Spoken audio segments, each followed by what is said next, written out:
Tom, have you ever felt like you're being watched? Yes. Now. Just starting right now. What a great beginning. This may sound familiar because that one time there actually was something watching you, and it was a duck. It was a duck, yes. But here's the thing. Have you ever felt like what you're doing right now, like sitting in your apartment at your computer on the microphone, besides Foster, that someone is right now watching you thinking that what you're doing is the most important thing to them, that you think what you're doing is that important? Do you ever feel that way? Interestingly, I've never, in books, they always talk about that a character feels like someone's watching them and they get all paranoid.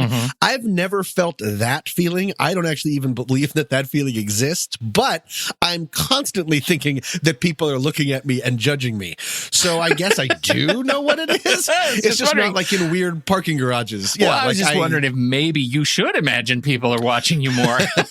I do you some good. We have a kind of an unprecedented cold open this morning. It's a listener submission cold open, Tom. What? Unprecedented. And I'm going to tell you about two conditions that tell us a lot about how we relate to the world. And I think once you know about them and you have words to define them, you can give yourself a lot of freedom. This comes from our favorite listener, Melissa. Hi, Melissa. Hello, Melissa. And Melissa sends us actually scanned textbook pages. She's so excited about these conditions. Very excited. And they give us some words to talk about some things that we've talked about, but maybe not with the right words. So here we go. The first one is the spotlight effect. The spotlight effect. Yep. This is you, right? This is you. Right. The belief that others are paying more attention to you and your appearance and your behavior than they really are. And it's that last part that surprises people, because really you generally walk around thinking, oh, people are so paying attention to me, right? This is the way this textbook but not in a good way. Not in a good way. Hey, well, maybe not a good way. Get a load of this. Yeah, right. Wait till they get a load of me. You're welcome. It's the college kid drop-off, like freshman year drop-off thing, right? Where the kid is thinking, oh, don't stop kissing me. Stop kissing me, right? Sure. Parents, would you just leave me alone, right? Nobody cares. That's what it turns out. Nobody is paying any attention to you at all. Timothy Lawson did a study in 2010 testing that theory by having college kids wear crazy clothes that they never would otherwise wear, and then ask the people that they were with, do you remember what, Joe, Susie, Bobby was wearing?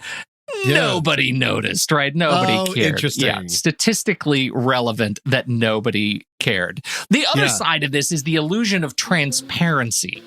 This one I think is even crazier. I think about this all the time. This is the illusion that our concealed emotions leak out and can be read and interpreted by others. Example, you are at a dinner party and somebody says, oh, you have to try the foie gras. And you try the foie gras and it makes bile come up in the back of your mouth. And you make that gagging noise and sound, and your face makes the gagging face, and nobody's paying attention to that either, as it turns out.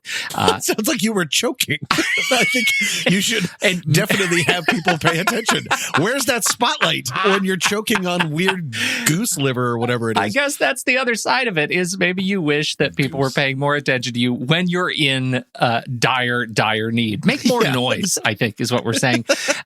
So that is the illusion of transparency. But I think knowing about what these things are and knowing that they have been tested, right? That they have been studied, that when you test people and look at their ability to interpret your hidden signs of anxiety, nobody is noticing. Nobody is noticing what you think you are telegraphing so broadly.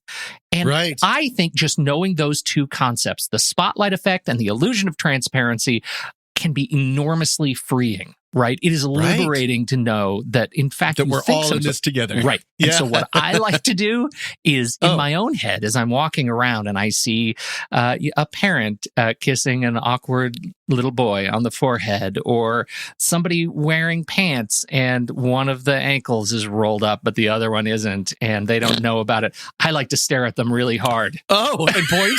Invasion of the Body Snatchers? I like to make sure I just like to lay it out there just to practice. Like, what would it be like if I really was paying attention to somebody more as much as they thought I was? You're just carrying around an actual spotlight? A spotlight and like a megaphone. I see you! Awkward.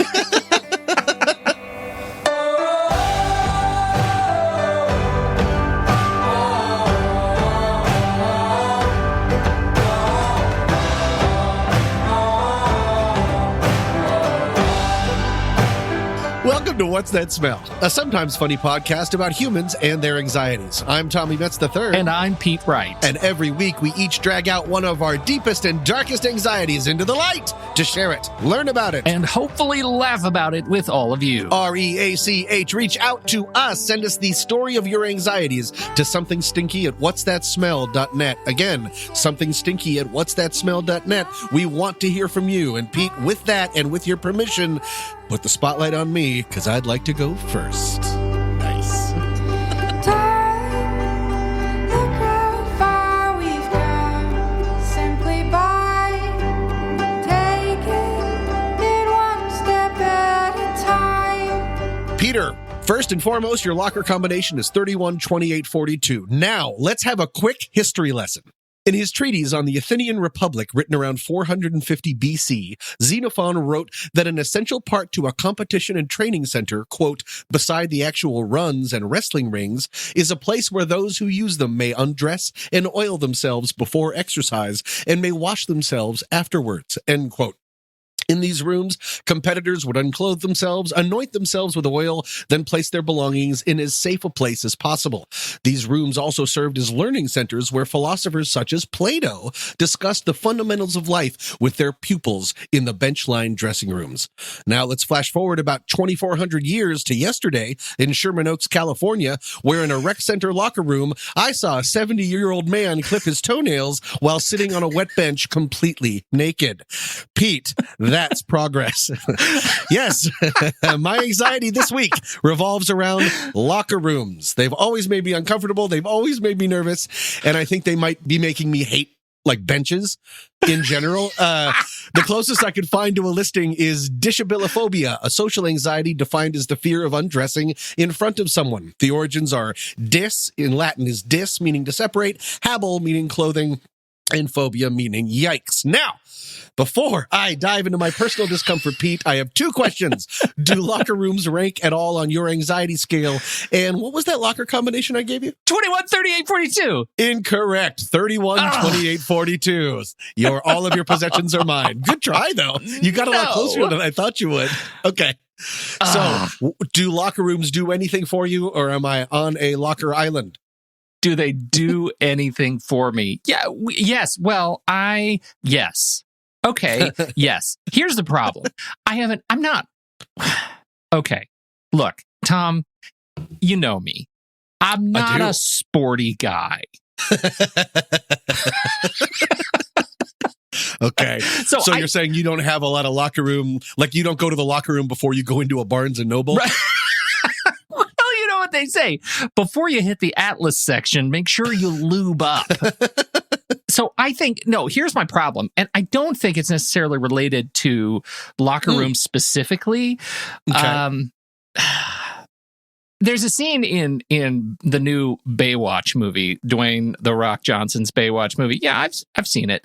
And sure. There's a scene where one of the characters who's new on the force, on the lifeguard force, he goes into the shower and he takes off his suit to shower. And then the very beautiful woman, Stereotype, comes in and asks him what he wants for lunch. And she's wearing her suit. And he's talking and he's trying to be super casual because he's so in love with her. And then at the very end of this scene, she says, yeah, usually we leave our suits on when we shower. And he is just horrified. But this is a great example of why I'm not just good at this, because I don't know the rules.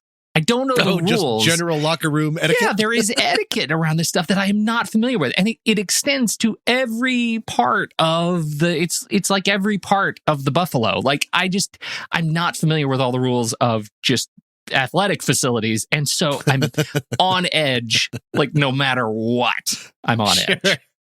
Well, if it makes you feel any better or worse, even if you do know the etiquette, you can still have tons of anxiety about it. That doesn't go away. So at what point do you strip down in the locker room and rub your naked self all over the benches? Oh, gross. Well, let me take you through it. Let me take you through my history of locker rooms, which will answer this. My history of locker rooms. Just as everyone fast forwards and then throws their iPods in a river. Did not see this anxiety coming today. That's all. Right? I'm that excited about it. My earliest memory about a locker room was back when I lived in Vienna, Virginia. This is when I was very young. Both of my parents worked, and my mom worked at Georgetown University, and there was some sort of a summer daycare program there for the day. I remember all the other kids that I was with were much bigger and much older than me, and at one point we always had to store our stuff in a locker. And then we'd come back after doing whatever we were doing that I was not doing well. We'd come back in the locker room, and I'd always have trouble remembering which locker was mine. And then I'd always have trouble remembering my lock combination. And twice they actually had to cut open the dial. What is that called? The combination. The combination lock. Yeah. They had to cut that open with probably some sort of a blowtorch. I don't remember because I couldn't remember it all. And at one time I tried to sit down on the bench and I missed completely and I fell on the floor and cried. Okay. That has less to do with the that could happen anywhere and just bad. Yeah, I would fall down all over the place. And then I sort of didn't have locker rooms or the locker room experience for a really long time. Like in college, for instance, at CU Boulder, go Buffs, I was only in the dorms 1 year, and I was incredibly lucky to have been randomly assigned a 3-person room that had its own bathroom. Can you believe it? Oh, yeah, that's dreamy. And so I never had like group shower parties or whatever else everyone else was dealing with. I assume group shower parties. Group shower parties, is that a thing? You just had 3-way shower parties. Okay, all right. My parents might listen to this someday. Probably not. So for me, the anxiety is twofold. And talk about the spotlight effect. That was great timing. With your cold open, because I'm not, like you said you are not, quote, sporty. I, quote, am not quite the physical specimen I'd like to be. On bad days, I feel like I'm just a bunch of like cottage cheese poured into a shirt from the Gap. And as a result, I'm not a big fan of taking off my clothes in public. And can be a huge part of locker rooms. Yeah. I know it's wrong, but I suffer from the spotlight effect and that I can't shake the feeling that everyone is looking and judging what they see. Do you have body stuff about when you go? Because then I have a second cause for my locker room anxiety, but I want to check in. You said you're not sporty and you don't know the rules. What if you did? Yeah, I did. I definitely do. And it's so weird because I am I'm one of those, like, what I notice when you think about the spotlight effect, right? And the wow, that was very timely. How did you know that we were going to do this? The illusion of transparency, like gas leak. I feel like I am. I'm looking at other people, and my response is, why does it feel like they're not judging me? Because I look at myself and I think I am ripe to be judged. And that sort of recursive judgmentalism, like body shame, man, it just keeps coming back around every kind of corner. I walk into the shower and I walk out to the locker room like, oh, there's more people who could and by all rights should be judging me. And so, yes, I can relate. I can relate to this. Okay. So weird. I forgot to say, when I was saying that I haven't really been forced to get used to locker rooms, also in high school, did you shower after gym class? Nope. In high school? Nope. No one showered in gym class. They were there, but they were unused. We just used deodorant and changed our shirts and shorts, which still wasn't great, but manageable. There wasn't like full on butts hanging out. Well, and are you one of those kids? It's so funny. I didn't even recognize that. I don't think I could even possibly model this behavior because I just don't really deal with it. But I'm one of those people, when I go to the gym, I leave from my house where I'm already dressed and ready for the gym. I go to the gym and get sweaty, and then I leave the gym and come back to my house to get showered and changed. And I always structure my day around that activity. So I don't even go into the locker room now unless I have to just go to the bathroom, right? Right. And so I always do my change. Now, when you think back to your youth, it sounds like you were one of the kids like me who on gym day wore gym appropriate clothes to school. No, we had the gym appropriate clothes in locker rooms. It's just we didn't shower. Meaning that we would have deodorant. And so you would still change. We would change out. Shirts. Okay. Yes, exactly. You wore gym because we had gym like every day. Oh, okay. All right. So that wouldn't be, I would just be like Johnny Gyms a lot. Like if I'm just wearing Johnny Gyms, if I'm just wearing sports clothes. Product, we need a new doll. The What's That Smell? Sports anxiety doll. Johnny Gyms a lot. And you can't take off any of his clothes. All of his clothes are sewn on in weird places. So you on gym days would do what then? No, so I would have to change out because, I think we've talked about my extensive career in intramural tennis and squash. I played a lot of squash and I had to change out, but I didn't shower and I would change out and I would have just grotesque sweaty clothes in my locker that I just kept throwing back in and never washed. I'm a real catch. Yeah, aren't we both?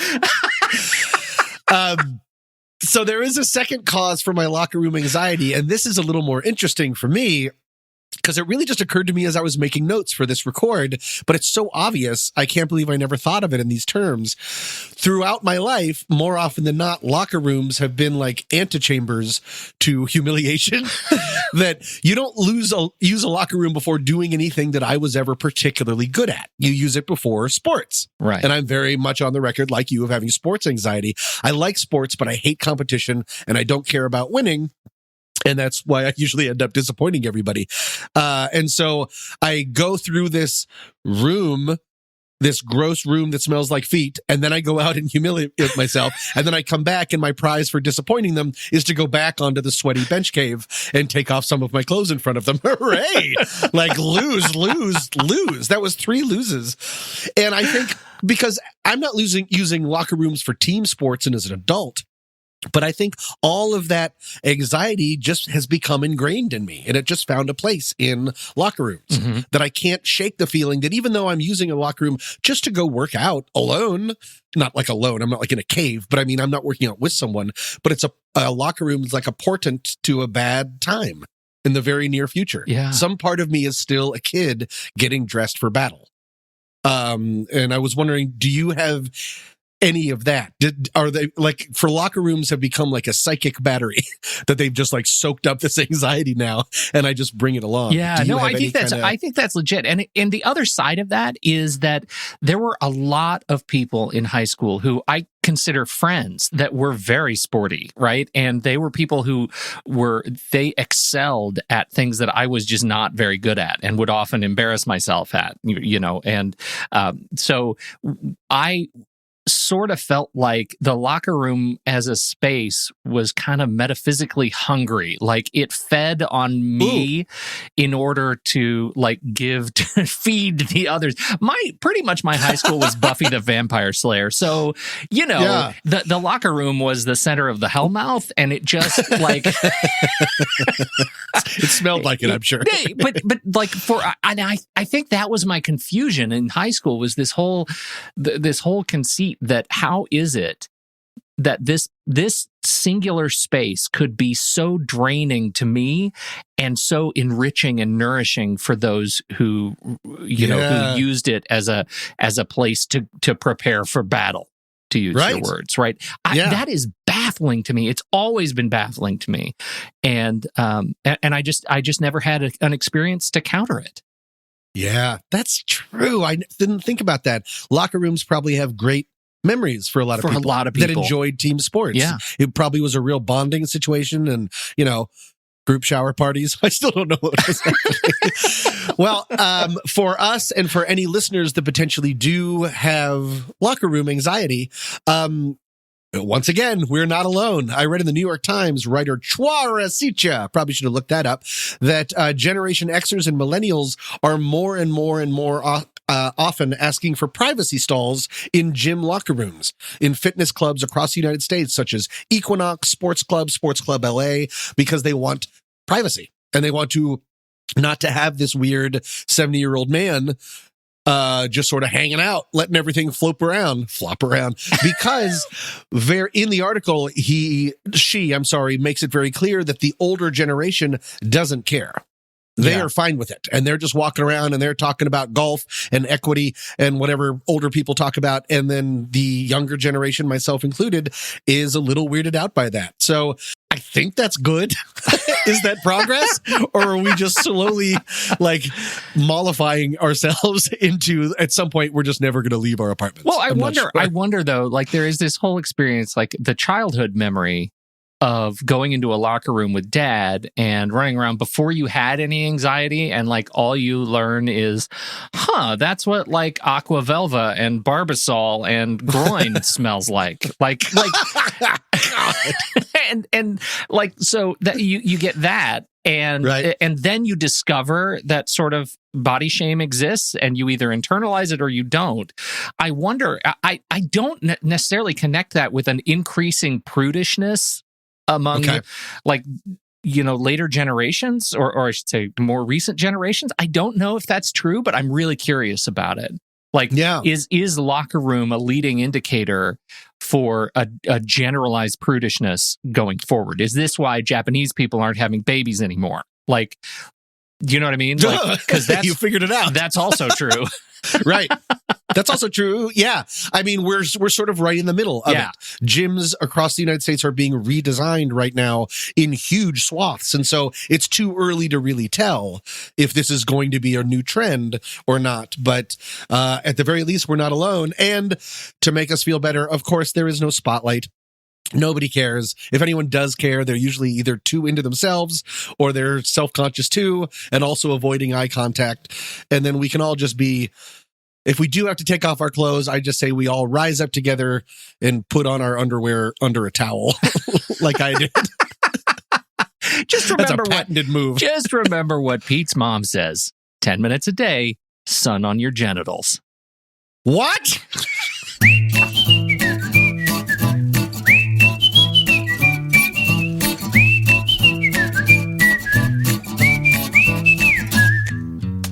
This date or year in anxiety or something. What? I still don't have a handle on this segment. On the script, this year in anxiety. This year in anxiety, Tom. Okay, so here we go. This year in anxiety, Tom. Think you might have it bad? Think you might have it bad? Well, here's a question. Are you being actively hunted by birds? I know someone who is. What? In 2016, a man named Shiva Kiwat in Shivpuri's Sumala village in India tried to save a baby crow chick stuck in a net. It sadly died in his hands. Ever since, the murder of crows in his village have attacked him every single day. Even 3 years later, every time Mr. Kiwat steps out of his house, the crows come swooping down to poke and bite him all over his body and head. To quote the article, the reporter noted that during the interview, Mr. Kiwat was nervously holding a large stick and constantly looking up in the sky, waiting for soaring birds to descend. This is real. So look, everybody, life is tough, anxiety is rough, but if you're not in a blood feud with demon birds, maybe things aren't quite as bad as they could be. The year of 2016, the year that crows are now officially anxiety with wings. You think you got it bad. Okay, it may not involve murderous birds. but it certainly does relate to the other side of the locker room. If you're one of those people who is encouraged and enthused by being in the locker room and given lots of energy, then you definitely want to continue your surefire winning streak by reading Moneyball by Michael Lewis, The Art of Winning an Unfair Game. Reading? Oh, no. No, don't put that down and pick up your earbuds. You want to listen That's to right. Moneyball. 5 hours and 44 minutes of baseball greatness. I'll tell you, you haven't read this yet, right? No, I saw the movie. I listened to the movie. I just closed my eyes. Yeah, I want everything to just be audible. I absolutely adore the movie. The book is just as good. It is a fantastic story of how the Oakland Athletics became a winning team, and they did it not by star power, they did it with math, and I have never thought math was so sexy than in this book. It is just fantastic. The story of Billy Beane, general manager of the Oakland Athletics, and his team that came together and built a fantastic team based on the math. So check it out. You absolutely check it out by visiting audibletrial.com/scent-of-a-podcast. And once you do that, you get a free month, a whole month where you can look at the service, you can review the service, you can check out other books, a sample. It's 200,000 samples if you want to listen. I mean, really, you could just try to make it your thing where you're the person who listened to all the samples during your free 30 days. That could be your gig. And I doubt anybody else has ever done that in a month. You'd really have something for yourself. Anyway, or you could just get a free book on us. Keep it forever, even if you decide you don't want to stick around with the service. That's it. audibletrial.com/scent-of-a-podcast. Support us, support the show, get a free book. Thanks, Audible. Thanks, Audible. All right, moving on. Tom, we've talked about school stuff on the show before, right? We have talked about school stuff on the show before. There was that one time you were wandering the quad and you were talking about just, you felt like you were kind of missing something. And then you realized you're totally late. And so you take off at a run across the grass toward the nearest building. You maybe run through a couple of hedges. And maybe at one point you run through a hedge, but there's a fence on the other side and you comically smash into it and fall down. And then you recover and you get to a church. You were on your way to a church. I don't know why, but the sidewalk was covered in grass. And so you looked down and you were like, oh, no, I'm not wearing shoes. It's terrible. But you cross it anyway and you get to that front door and it's locked. Locked. A church is locked. What? It's okay. What? So totally okay. You shimmy up a drain pipe, get in on the second floor. And wait a minute. The church is full of people taking an exam, Tom. It's test day. And you knew there was something to study for, but you're completely unprepared. You run down the antique spiral staircase and down the center aisle, and as you approach the professor to pick up the test, you realize you're completely naked. You're naked, you've got bloody feet, you're unprepared on test day, and you've got the shame of the church on your shoulders. Could it get any worse? That sounds terrible. Even with dream logic, that was a mess. What's wrong with me? I bring you a listener submission. Hooray! Okay, good. I think I have a guess about what this is about. It's not being naked in church.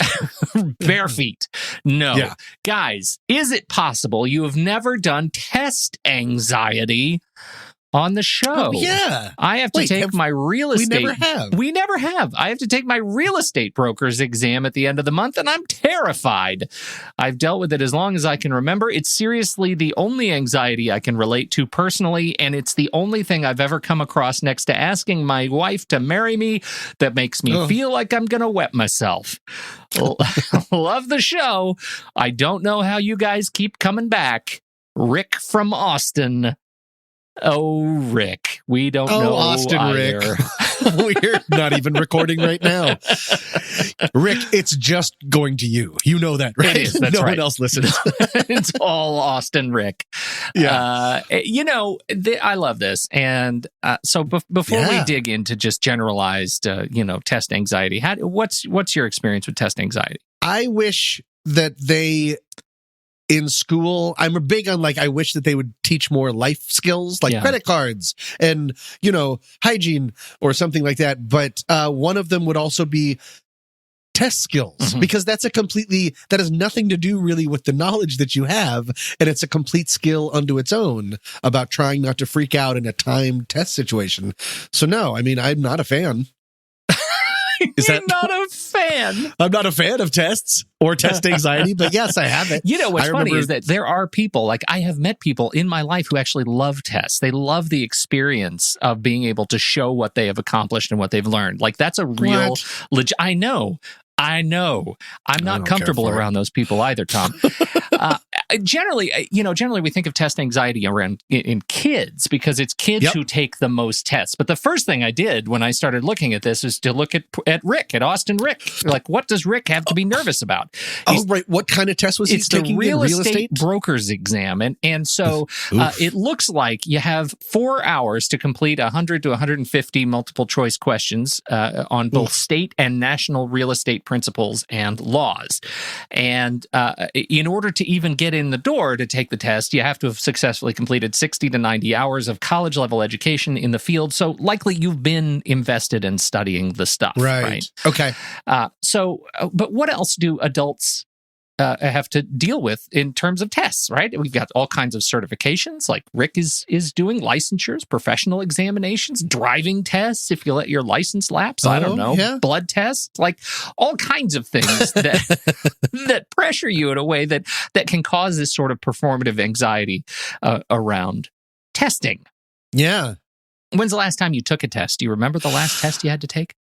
I think it's been not that, that's my new voice. Not that long ago. I recently got certified for, what's it called? First aid, CPR, and AED. Really? And you do have to take a test at one point over the computer after you watch 900,000 videos and take these different things. And I remember it feeling alien. It's been a long time since I've taken a test like that, really learning something in a short amount of time and then really having to have it down. That woke up some old feelings. That's really interesting because what you're getting to there is like anxiety related to stakes. Right. And the stakes in that case, like CPR, MAD, what is that? No, that's the NED, the defibrillator. AED, yes, AED, correct. Yeah. AED is the defibrillator. Yeah. So those, the stakes can be pretty high. I can imagine that you want to be in a position where you feel like, okay, I know this well enough that if I'm ever called upon to use it, I'm not going to screw it up. The stakes are... Everyone stand back. And then I immediately put the defibrillator on my own face. I'm like, why? We're doing fine. And so that actually is one of the characteristics of this particular performance anxiety. It's just a fear of the stakes, that the stakes are too high. And that can cause a lot of pressure. For me, the last test I think I took was embarrassingly long time ago. I think it was my Final Cut Pro certification exam or something. It was just it was long enough ago, and the stakes were pretty low. Sure, I already knew well enough, and it wasn't. It's not something I had to do for work. It was a personal thing, so the stakes were low. You could be walking down the street and someone's like, "Quick, I need a sizzle reel." Like that. It's the same as CPR. Right. In Hollywood, I imagine you see that all the time. Yes, constantly. My actor's reel is out of date. So there's that. There's fear of failure, right? That's kind of related. The sense of, oh God, what if I don't? What does it mean about me? There's of course lack of preparation and kind of fear of the unknown. What if I prepared the wrong stuff? Oof. There's the pile on, right? The poor performance, the test performance experience. This is actually called negativity bias. And it's that thing that our brain is exceptionally good at. This is the feeling that, oh, goodness, that one time I completely bombed a test it outperforms in our brain the 100 Oh. times that we have been successful at a test. And Right. that thus creates a test anxiety, even if it's unfounded, even if the Sure. like the data suggests that you're actually, better at tests than you think you are. It's because of that way. It's just like tests and YouTube comments, right? It's always the jerk that you remember, and not the hundreds of people who are really, they like you. Right. There's also, of course, anxiety related to distraction, right? Who doesn't feel that a little bit of ADHD spectrum during a test, right? As soon as you let that wash over you, the anxiety wash over you, it's certainly easy to get distracted by sounds and somebody chewing or moving their lips in a stupid way or clocks ticking or something like that. My version of that, sometimes I remember it happened during the SAT at one point where, I was noticing other things. And then I was noticing that I was noticing other things. Yeah. And then it spiraled because I was like, I've got to speed up. But all I'm thinking of is I've got to speed up. Yep. Like I'm just using that one phrase over and over again. And I didn't speed up at all. And then it turned out I didn't even have a pencil. And you were naked and your feet were all cut. It's and a I was thing. naked. Don't Yeah, even exactly. worry Then about I it. woke up behind a Chili's too. Right. Yeah. The whole thing was a disaster. One of my favorite books on creativity is by a guy named Stephen Pressfield. He's the author of the book War of Art. And have we talked about War of Art on the show before? I can't remember. I can't remember. I look at War of Art. He is kind of my surrogate, slightly inebriated uncle who's just sitting there telling me to get my act together, right? It's just like the butt kicking that you really need is in this book. And I've always loved the book and his company, Black Irish Press. Like, they just do great, wonderful work. And this book is kind of central to how I feel when I feel blocked by something. And he writes in this book, fear doesn't go away. The warrior and the artist live by the same code of necessity, which dictates that the battle must be fought anew every day. Right. Ugh. And gross. It's hard. Like, this is hard. It's hard to get over this, but the anxiety is an indicator of something really important. And that is that what you're doing matters, right? Stress from anxiety. It's a thing that doesn't come up if you don't feel strongly about what you're doing, right? If there's no reason to be nervous, you won't be nervous. Yeah. That's a good point. So stress from anxiety produces a hormone called cortisol. Cortisol is a bully for the hippocampus, and the hippocampus is what you need to recall memories. So too much stress, too much cortisol, memory failure. So you got to get your act together around staying relaxed and being confident in order to allow your hippocampus to do what it needs to do. Or else you get the symptoms, right? I don't know. What happens to you when you're in test anxiety mode? It's I can feel like a little bit of a roaring in my ears. Yeah. I think I get really bad butterflies. I start sweating a little bit. I'm tapping and I'm sort of bouncing up and down. And then I start screaming. Blood just pouring out of my nose. I might actually just be really sick. This might have nothing to do with test anxiety, Ebola, one of the two.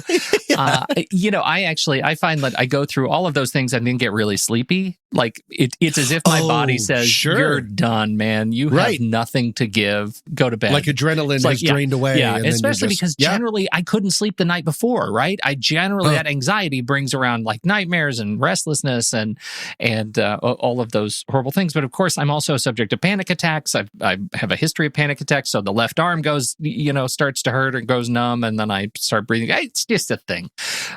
So you get the emotional response, the feelings of anger and fear and helplessness and disappointment, and you're going to disappoint your mother, and then you can't concentrate. And it's a very lonely feeling. It's super lonely feeling. Exactly. So what do you do? Well, here's an interesting thing. I have a few things that I want to talk about that I've culled together from a number of different sources. The first one is something that makes total sense to me. I can't believe I didn't think about it before.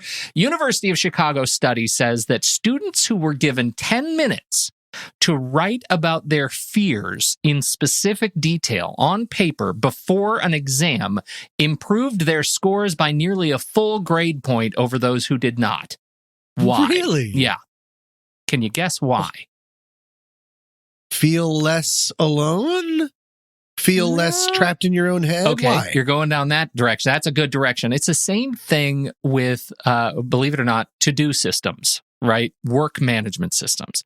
There are people who wander around with all of the stuff that they have to do in the day in their head, and the odds of them getting all of that stuff done is pretty small, right? Because there's a lot of distraction that comes with trying to remember all of the things you have to do. And so we try to have what's called a trusted system, a system where you can just core dump all the stuff out of your head so that you don't have to think about it anymore. Oh, that's so you're getting key. All your internal monologue Exactly. out. You need a trusted anxiety system. This is why the value of journaling in general is so great for anxiety.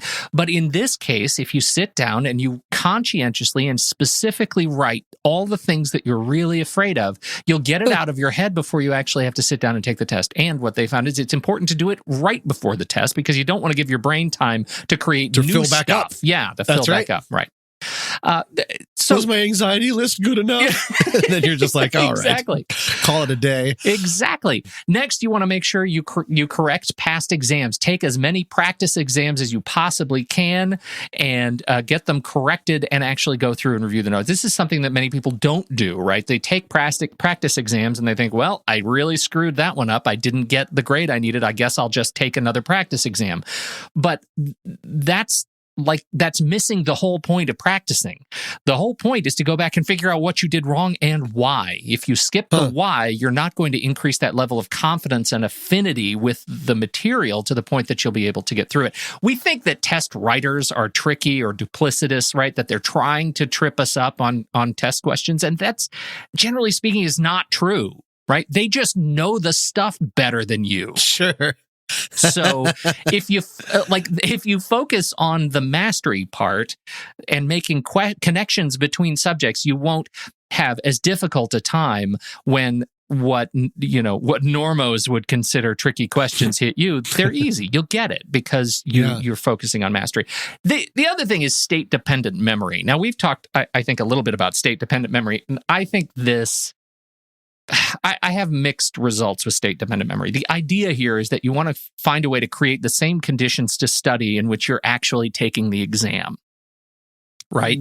So you create a sense of friendliness around the exam material. So if you are going to be in a lecture room when you're taking the exam, if there's a way to get access to it and spend a half hour studying there, that's making the unknown a little bit more known. Exactly, I see. Right? You're reducing all of the sensory experiences that might otherwise cause you anxiety by having a sense of familiarity with it. Now, I had this experience in college where I drank way too much Coke, right? Just way too much. And they give you the tumbler, the recyclable to you that was like gray. You remember this thing. It was like, it was the size of your head and you carried it around and people had it carabinered to their backpacks. And then you'd go in and you'd get a little discount or free refills on soda and that kind of. And I just drank Coke all the time and just was rotting. I was just festering rot from the inside out.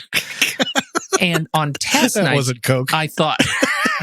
on test nights, I thought, well, I'm going to stay up all night studying, and so I'm going to just drink a lot of Coke, and then I would get into the test center or test experience, and I would do terribly because I hadn't been drinking a lot of Coke. And I was taking a psychology class and learned about state-dependent memory, and thought, if I'm going to take a test, but I've been studying totally doped up on Coca-Cola, I should be doped up on Coca-Cola and standing on tables while I'm taking the test. So I did my best to try to duplicate that environment. And in fact, I did much, much better. So you try to create that. I had to go to the bathroom a lot, but my goodness, it's possible to actually do it. Your mileage may vary, but that's one of the things that you can think about.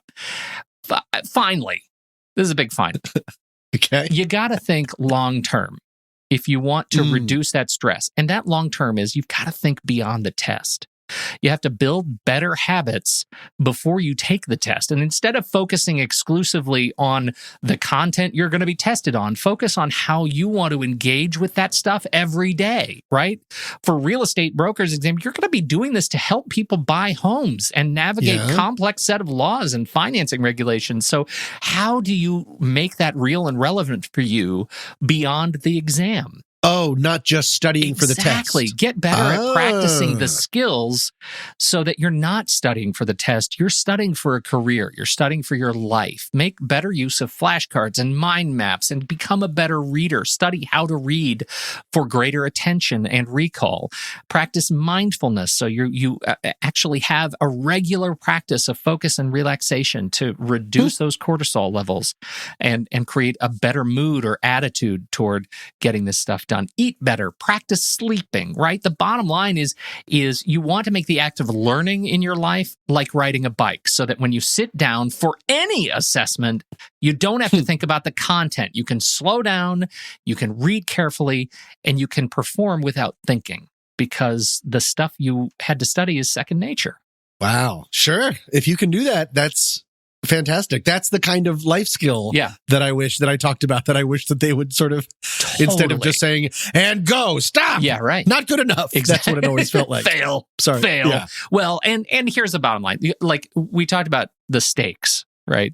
As an adult, it's very different than if you're a student, where if you're a student, you're, you have to beg for every concession. And of course, like you take tests and there's no do-overs. But as an adult, it's rare you can't throw money at a problem and get a do-over. Like you fail the broker's exam, you can take it again. Right? You can keep going until you get the material right. You fail your driver's exam, you can generally take it again. You fail, these are things you can practice at, and so... Or you can always just work on getting adopted by Felicity Huffman.